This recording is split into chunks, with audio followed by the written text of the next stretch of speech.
I'm going to open it up to you guys now because I want to know your question. Do you guys have questions for these guys?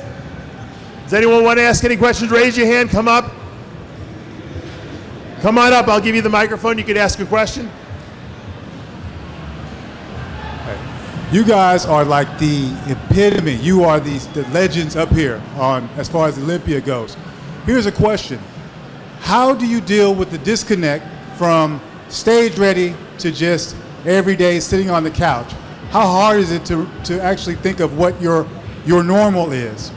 Yeah, for me, you know, I just never lost focus. You know,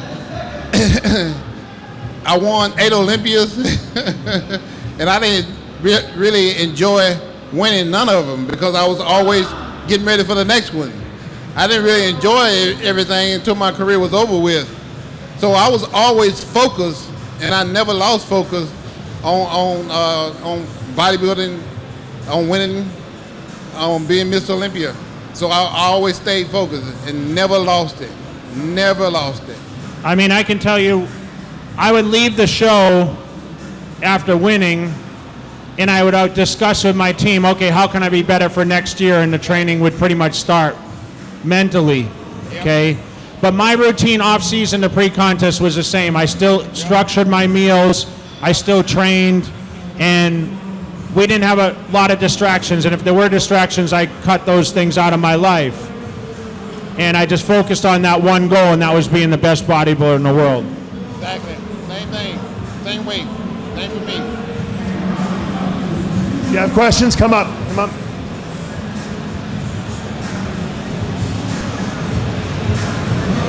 Like he just said, you're kind of the epitome of bodybuilding. But how do you feel about how bodybuilding has evolved now? I mean, it seems like it's gone bigger and like the focus is how big you can be now, not necessarily how good your muscles look, how striated you are, it's how big you are. How do you feel about that? Not that you weren't big, by the way, because you were huge, both of you. Yeah, it goes along with what I was just saying a minute ago. You know, Arnold had an era, Lee Haney had an era, we had an era. Now they are going to another era where they're, you know, doing what you're just saying. And for me, it's not as competitive as it was before.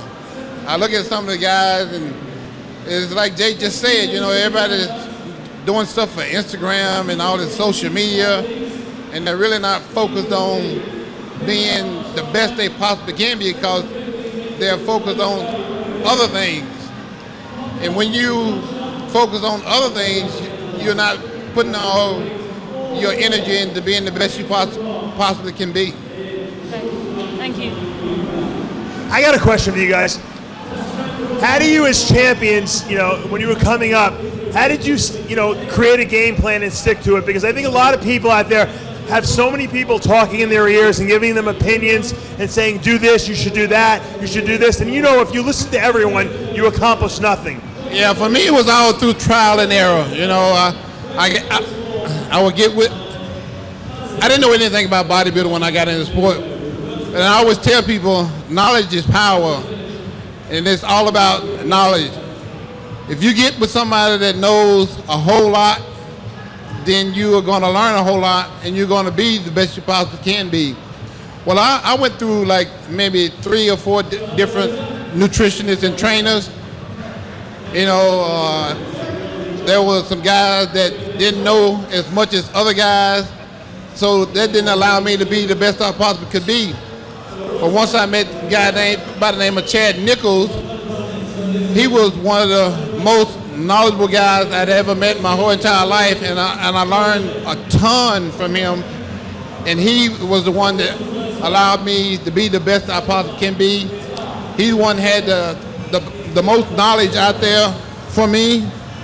He the one that pretty much got me from 9th place in the Mr. Olympia to 1st place, because it was what he knew and what he passed on to me to make me be the best I possibly can be. And that formula is the formula that I used to win every single Olympia after that. You stopped listening to everyone else, you listened to one person. Yeah, important. On one guy. Now, Jay, Chris Aceto told me stories about when you were a teenager that you would drive from Boston up to Maine just to show him what you look like, because there was no cell phones back then. Is that true? Yeah, I drive 2 hours every week so he could take a look at me. But remember, for you guys that don't know the history, some of you guys may be new to what Ronnie and I did. I was second to last in my first Mr. Olympia. Ronnie was last. Dead last. Yeah. So we weren't guys coming into the Mr. Olympia that were like, and even though I feel we both have superior genetics to a lot of people, there's only one guy I beat in my first, and Ronnie didn't beat anyone. He was last. And right away, I mean, we worked our way up and eventually became champion, which is pretty crazy. So I just think when Ronnie talked about the hard work, I'm stubborn as anyone is, and I just worked and worked and worked and worked and worked, and I still, to this day, I carry that mentality in everything I do. That's one thing I can tell you bodybuilding created for me was, like, it is the hardest thing you will ever do to be Mr. Olympia and to carry that and to be as rigid as that title can be. With not just training, but to travel the world, get the meals, train on the road, train in a different gym every day. I mean, we were the most booked guest appearance people in the whole industry. We would guest pose almost every week together. We'd travel to foreign countries, and we would somehow be able to get the work in and continue to train and eat and come back and be better or as good as we were the year prior. So it just goes to show that that hard work and that dedication, that commitment to what you do, it has to be consistent. It has to be something that we never let off the gas, ever. It was always just, we never stepped back because we knew that as soon as we slipped, someone would be there to pick it up.